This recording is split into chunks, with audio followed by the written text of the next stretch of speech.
तो चलिए जी, अभी ना रात के 7:30 बज गए हैं और मुझे ना अभी ना 2-3 जगह जाना है खाना खाने के लिए। तो अभी चलती हूँ, थोड़ा थोड़ा सारे मैं खा लेती हूँ क्योंकि क्या करें, अभी सभी ने बुलाया, अब किसी का दिल भी नहीं दुखा सकते हैं और अच्छा भी नहीं लगता कोई इतने प्यार से बोलता है और फिर हम नखरे मारें तो बिल्कुल भी मुझे तो बढ़िया नहीं लगता। देखो आज सोमवार था और मेरा व्रत भी था, मैंने ना व्रत इसी वजह से मैंने व्रत नहीं लिया कि कोई बात नहीं, भोले बाबा को भी पता है कि क्या कारण है व्रत नहीं लेने का। और अब ये तो देखो किसी का दिल व्रत लेने का मेरा क्या फ़ायदा है अगर किसी का दिल दुखेगा। तो इसीलिए मैंने व्रत भी नहीं रखा कि क्योंकि मुझे सबके यहाँ खाना है थोड़ा थोड़ा सा, चाहे बेशक बस एक एक बाइट खाऊंगी, हर जगह पर खाऊंगी ज़रूर। और मैं दिन भर भी खाती आ रही हूँ और अभी भी देखो मुझे 3-4 जगह अभी भी खाना है।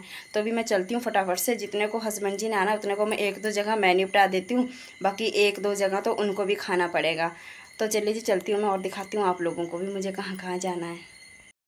तो ये ना मेरे सबसे छोटे वाले भाई साहब हैं, तो इनको रह गई थी राखी बांधने के लिए क्योंकि दिन में भाई साहब ड्यूटी चले गए थे और मैं भी मामा जी के घर में से लेट आई थी ना 10-11 बजे तक, तो दिन में हम मिल नहीं पाए। तो शाम को ही हमने राखी भी बांधी और शाम का खाना भी इन्हीं के घर में था। तो हर बार कोई भी त्यौहार होता है ना तो ये हमें ज़रूर इन्वाइट करते हैं खाना खाने के लिए, सभी करते हैं, सभी भाई भाभी लोग ना। इतना मैं जाऊँ भी कहाँ कहाँ, अब 11 भाई है मेरे पास, 11 भाभी, तो और सभी बुलाते हैं। अब इतनी जगह देखो एक ही टाइम में कैसे जाना है, तो मैं कर लेती हूँ एडजस्टमेंट थोड़ा थोड़ा हर जगह। तो यहाँ से देखो मैंने राखी वगैरह भाई को बांध के और उसके बाद ना मैं दूसरे घर अपने दूसरे भाई के घर चली गई थी क्योंकि वहाँ पे मैं दिन में खाना नहीं खा पाई।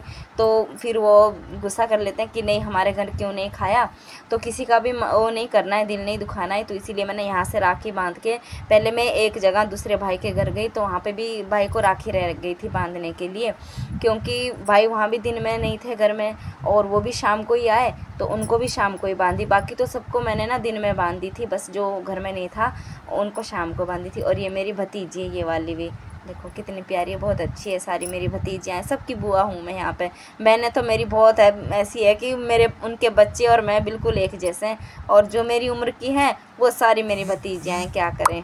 और फिर बहुत बातें करी हमने, काफ़ी देर बैठी रही मैं यहाँ पे और यहाँ से बातें वगैरह करके अच्छे से उसके बाद गई मैं सीधा दूसरे भाई साहब के घर में। ये देखिए, और यहाँ पे भाई साहब को राखी बांधी। ये भी भाई साहब घर में नहीं थे, ये भी मेरे बड़े भाई साहब हैं, ताऊ जी के लड़के हैं, इनको भी अच्छे से राखी बांधी। और ये भी खाना खाने के लिए बहुत जिद करते थे, पर यहाँ तो मैंने मना कर दिया यहाँ पे क्योंकि फिर कहाँ कहाँ खाऊंगी मैं, एक रात में 3-4 बार थोड़ी ना खा सकते और दिन भर भी खाने का ही काम था।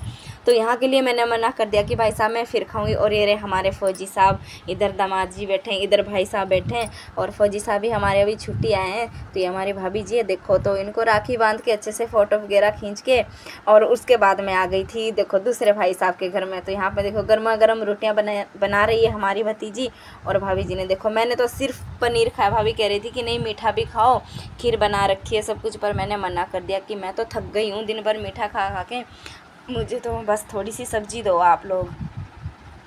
ये देखो, और बहुत टेस्टी बना था भाई पनीर, 3-4 जगह खाया एक ही रात में। तो चलिए जी फाइनली अभी हम पहुंच गए अपने छोटे वाले भाई साहब के घर में, जहाँ पे आज हमारा डिनर हमारे लिए बना है बिल्कुल। और यहाँ पे देखो हमारी भाभी बना रही है हमारे लिए गर्मा गर्मा स्वादिष्ट रोटी चूल्हे पर, ये देखो। और इतनी गर्मी है ना, और भाभी का किचन दिखाती हूँ मैं आप यहाँ पे देखो। भाभी जी आपको गर्मी नहीं लग रही? मेहमानों के लिए देखो कितनी ज्यादा बेचारे गर्मी सहन कर रहे हैं, देखो चूल्हे पे बन रही है। रोज के आते हैं मेहमान भाई। हाँ जी हाँ जी, हम तो रोज के ही हैं वैसे आपके मेहमान, मैं तो यहीं पे ही हूँ, मैं तो जब मर्जी जैसे त्योहार होंगे तो आप नए बन के आना पड़ता है ना। हाँ जी हाँ जी, मैं तो वैसे यहाँ पे दिन में शाम जब भी आती हूँ खाना खा के, वैसे मुझे जाने नहीं देते बिना खाए बगैर, और आज तो स्पेशल इनवाइट किया है।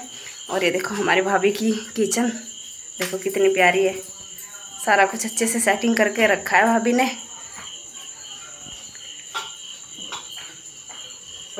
तो हस्बैंड जी और भाई साहब तो चले गए पार कमरे में, वहाँ पे बातें कर रहे हैं और मैं बैठ गई हूँ यहाँ पे भाभी के साथ। फिर मैं यहाँ रहूँगी भाभी के साथ। देखो जी, और सबसे स्पेशल देखो मूड़ा, ये हमारे रीति रिवाज है, हमारे इधर सिरमौर धाटीधार में भी है, गिरिपार में भी है, बिना मूड़े के रिश्तेदारी में नहीं जाते, तो कुछ ना कुछ ले जाना पड़ता है। तो मिठाई मंगाई थी हस्बैंड जी से, उनको याद ही नहीं रहा तो बिस्किट ही लाना पड़ा, ये देखो। और ये सबसे ज़रूरी है, इसके बगैर खाना फिर सही नहीं लगता ना, रिश्तेदारी में खाली हाथ वैसे जाते नहीं है। तो ये लाया बिस्कुट भाभी के लिए, खा लेना आप इसको। कोई बात नहीं। ये देखो हमारे आदर्श बाबू लो जी आ गई तुम्हारे पास। कुछ नहीं, अभी करेंगे यहाँ पे बैठ के बातें खूब सारी। तो ये देखो जी आप लोग कितनी ज़्यादा खातिरदारी की जा रही है हमारी। ये देखो अच्छे से खाना भी परोस दिया है भाभी ने। ये देखो बहुत कुछ बनाया है। आज तो हमारी सेवा हो रही है बहुत ज़्यादा। तो आज का दिन तो बहुत ही अच्छा था, बस बहुत ही बढ़िया लगा, बहुत अच्छी सेवा की सभी लोगों ने देखो। और खाना ना हमने कमरे में ही बैठ के खाया अच्छे से, और बहुत ही टेस्टी बना था भाई खाना भी। ये देखिए जी आप लोग भी आनंद लीजिए टेस्टी टेस्टी पहाड़ी स्पेशल डिनर का। ये देखो बहुत ही स्वादिष्ट खाना बनाया था हमारी भाभी जी ने। तो चलिए जी अभी ना शाम के 4 बज गए, और रात को तो भाई साहब के घर अच्छे से खाना वगैरह खा के और कम से कम 11 बजे तक बैठे रहे हम। बहुत ज़्यादा बातें लगी और अच्छे से टाइम भी कट गया बातों बातों में। और उसके बाद फिर आ गए थे हम अपने घर। सुबह से उठ के तो मेरे पास इतने ज़्यादा काम हुए ना आज की क्या बताऊँ मैं आप लोगों को। मम्मी नहीं है ना घर में, तो मुझे बहुत ज़्यादा दिक्कत हो जाती है फिर तो। मम्मी मेरा घर का बारीक बारीक सारा काम निपटा देते हैं, और अकेले तो बहुत ज़्यादा मुश्किल होती है। सुबह से बहुत ज़्यादा काम थी इसलिए मैं वीडियो भी शूट नहीं कर पाई। और अभी देखो बारिश का मौसम हो गया है और बहुत काम निपटाए भाई दिन भर, क्या क्या बताऊँ आप लोगों को। 4 बज गए, 4:30 हो गए, और देखो बारिश का मौसम हो गया है चारों तरफ से। मौसम ऐसा है कि बस कभी धूप और कभी बारिश, और घास तो हमें लाना ही पड़ता है। तो अभी देखो मैं जा रही हूँ घास लेने के लिए। ये देखो मेरी रस्सी और दरांती, घास लेके आ जाती हूँ। एक भारा तो लाना ही पड़ेगा, वैसे तो मुझे 2 काटने हैं पर एक तो लाना ही पड़ेगा मुझे लगता है, तब तक बारिश हो जाएगी। तो आ गई है फिर मक्खियाँ। ये देखो आप लोग मक्खियाँ लगनी ना स्टार्ट हो गई। ये देखो सारे में इधर साइड देखो यहाँ पे।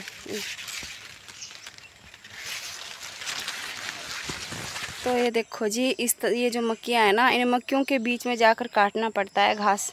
ये कोई आसान काम नहीं है, क्या बताऊँ आप लोगों को। ये देखो इधर साइड मक्खियाँ नीचे भी गिर गई है कुछ। ये देखो ऐसे जाना पड़ता है मक्खियों के बीच में। और फिर घास देखो ये वाला नीचे घास दिखाई दे रहा होगा आपको। ये देखिए ये वाला घास, ये काटना पड़ता है मक्खियों के बीच में जाके, वो भी। तो देखो यहाँ जहाँ से मैंने काट रखा है ना, देखो कितना अच्छा लग रहा है साफ़। और अभी यहाँ को काटूँगी, देखो इधर साइड सारे में अच्छे से साफ़ कर दूँगी।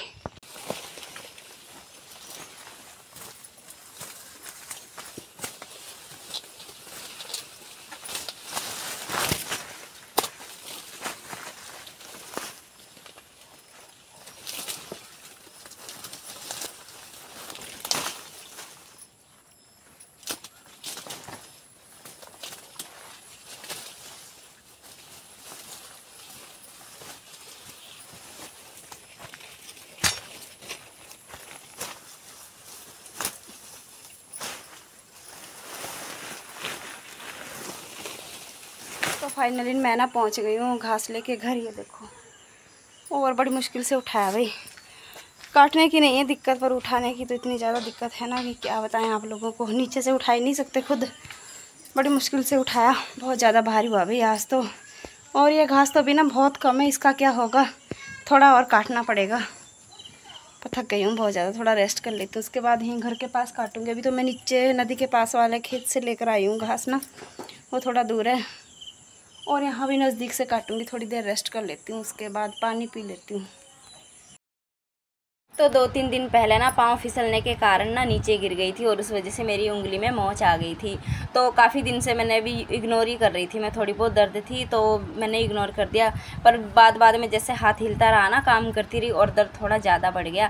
तो फिर चली गई थी मैं अपने भाई साहब के पास। हमारे गुरुजी बहुत अच्छे हैं और बहुत अच्छे से मोच का काम करते हैं। दूर दूर से लोग आते हैं इनके पास और बिल्कुल ठीक होकर जाते हैं। तो भाई साहब को उंगली दिखाई, भाई साहब ने अच्छे से मालिश की, और भाई इतनी भयंकर दर्द हुई ना कि क्या बताऊँ आप लोगों को। दर्द तो पहले ही थी मेरे बहुत ज़्यादा, और मालिश करते हुए तो वैसे दर्द होती है, क्योंकि फिर इसकी अच्छे से सेटिंग करनी पड़ती है ना। अगर हड्डी इधर उधर खिसक जाती है तो उसको थोड़ा बिठाना भी पड़ता है। तो दर्द तो जाहिर सी बात है कि दर्द होगी, पर गुरुजी ने अच्छे से बिठा दी थी हमारी उंगली, और कहा कि 1-2 दिन अभी और भी करनी पड़ेगी मालिश। तो चलिए जी आज की वीडियो में बस इतना ही। तो भी मैं करूँगी वीडियो का एंड। तो प्लीज़ यदि आपको मेरी वीडियो पसंद आई होगी तो वीडियो को लाइक करें, कमेंट करें, शेयर करें, और जी हाँ चैनल को सब्सक्राइब जरूर